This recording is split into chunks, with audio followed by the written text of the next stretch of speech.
क्यों तो आज हम आपको जीरे की खेती और इस बार कितनी बिजाई है इसके लेकर तमाम सारी जानकारी आपके साथ शेयर करेंगे। इसके साथ ही बात करेंगे इस बार जीरे में किस प्रकार की बीमारी होने की संभावना रहेगी, जीरे की बुआई अगर बड़ी है तो क्या कारण है, और नैनो डीएपी या यूरिया का अब किस प्रकार से इस्तेमाल रहेगा, और कब है दूसरा पानी देना है, कब तीसरा पानी देना। तमाम सारी जानकारी के लिए हमारे साथ विशेष बातचीत के लिए आज जुड़े हैं राम प्रकाश जी बेड़ा, जो कि सहायक निदेशक कृषि विस्तार मेड़ता है। साहब बहुत बहुत स्वागत आपका।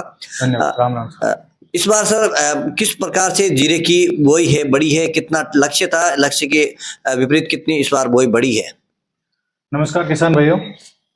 इस बार अपने लूनी नदी आने की वजह से और अधिक वर्षा होने की वजह से अपने क्षेत्र के अंदर फार्म पॉन्ड काफी संख्या में बने हुए हैं। किसान विभाग के द्वारा अनुदान रेट पे बनाए हुए हैं और इसके अलावा स्वयं के स्तर से भी काफी फार्म पॉन्ड बनाए हुए हैं। तो अच्छी वर्षा होने के कारण फार्म पॉन्डों में पानी है और जो रिया बेल्ट का जो नदी का क्षेत्र है वहाँ जो पुराने कुएं बंद पड़े थे वो भी रिचार्ज हो गए, उधर भी पानी बढ़ गया है और सिंचित क्षेत्र अपने एरिया में इस बार काफी एरिया बढ़ा है। तो इसलिए किसानों का रुझान जो है जीरे की बुआई अभी तक मतलब 48,500 हेक्टेयर में हमारे पास जो आंकड़ा प्राप्त हुआ है। इसबगोल है जो 27,000 है और गेहूँ 16,500 हेक्टेयर में, जो भी 2100 हेक्टेयर में चना है। क्योंकि यहाँ जो बारानी खेती जहाँ पे सिंचाई के साधन नहीं है वहाँ जो सितंबर में मूंग काटने के बाद में जो वर्षा के आधार पर संचित नमी थी उसके अंदर लोगों ने चना बोया है। इस बार चने का एरिया काफ़ी बड़ा है, 28,500 हेक्टेयर में चने की बुआई हुई है। और सरसों का एरिया इस बार घटा है, कम है। तारामीरा बिल्कुल कम है। सरसों 35,800 3120 हेक्टेयर के अंदर तारामीरा की बुआई बिजाई हुई है। और इसबगोल 27,000 हेक्टेयर के अंदर इसबगोल का भी एरिया काफ़ी बड़ा है। इसके अलावा इस बार सिंधी सुहा और जो असालिया की खेती भी काफ़ी लोगों ने की है, तो अच्छा है इस बार सोइंग एरिया। ओलार हमारे जो 1,86,000 के हेक्टेयर का जो बीज सोइंग का मेड़ता कृषि उप जिले के 4 पंचायत समितियों का लक्ष्य आवंटन था, उसके अगेंस्ट के अंदर टोटल 1,74,000 के अंदर अभी तक बुआई हो चुकी है। गेहूँ और जौ की बिजाई अभी भी लोग कर रहे हैं किसान भाई। अगर बात करें जीरा की विशेषकर तो पिछले साल से कितना हेक्टेयर इस बार बढ़ा है? पिछले साल से, क्योंकि पिछले साल फार्म पॉन्ड लोगों के पानी भरे नहीं थे या कुछ भरे थे तो कम भरे थे, ऐसी स्थिति के अंदर जीरा की बुआई कम थी। इस बार फार्म पॉन्ड का एरिया ज़्यादा होने की वजह से फार्म पॉन्ड के एरिया के अंदर ज़्यादा किसान रोजाना जो है बुआई में, जीरे की बुआई में किसानों ने रुझान दिखाया है फार्म पॉन्ड पर। और बात कर लेते हैं, इस बार काफी किसानों को ये भी दिक्कत आ रही है कि जीरे इन्होंने बिजाई कर दी लेकिन जीरे के जो उगाव है काफी कमजोर रहा है, इसका क्या कारण रहा है? देखिए, किसी भी फसल को जर्मिनेट अंकुरित होने के लिए एक प्रॉपर तापमान की आवश्यकता पड़ती है। वो जब तक तापमान के उस फसल को नहीं मिलता जब तक उसको अंकुरने में समस्या आती है।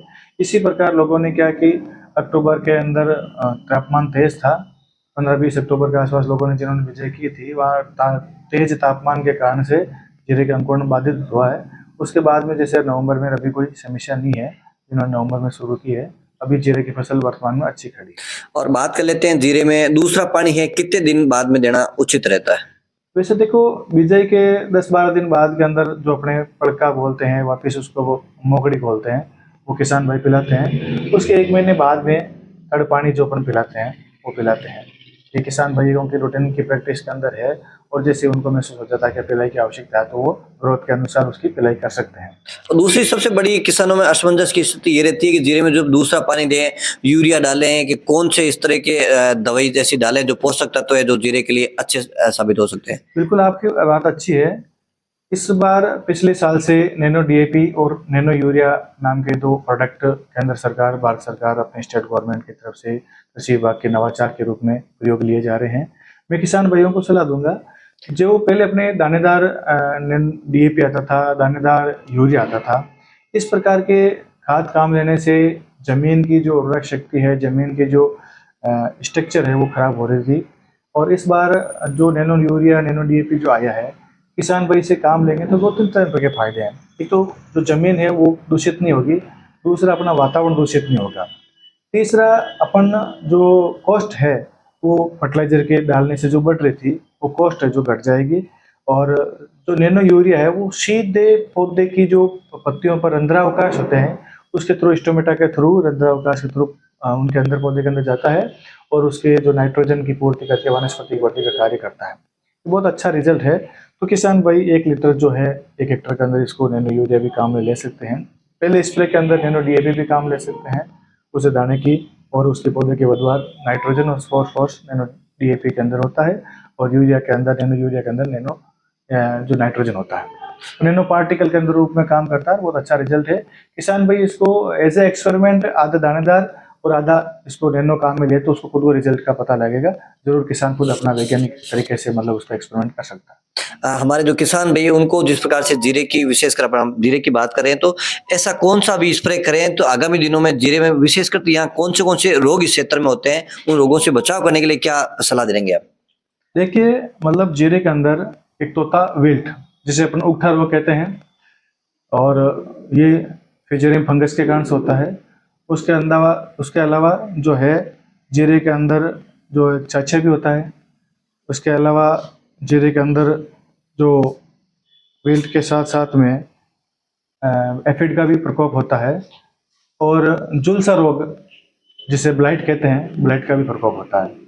तो साधारण तरीके के अंदर 1 महीने की जब फसल हो जाए किसान भाई, कार्बेंडाजिम और मैंकोजेब जो सिस्टमिक और कॉन्टैक्ट दोनों प्रकार के फंक्शन उसके अंदर आते हैं, फंजीसाइड आता है, वो दोनों तरह की कंट्रोल फंगस को करेगी।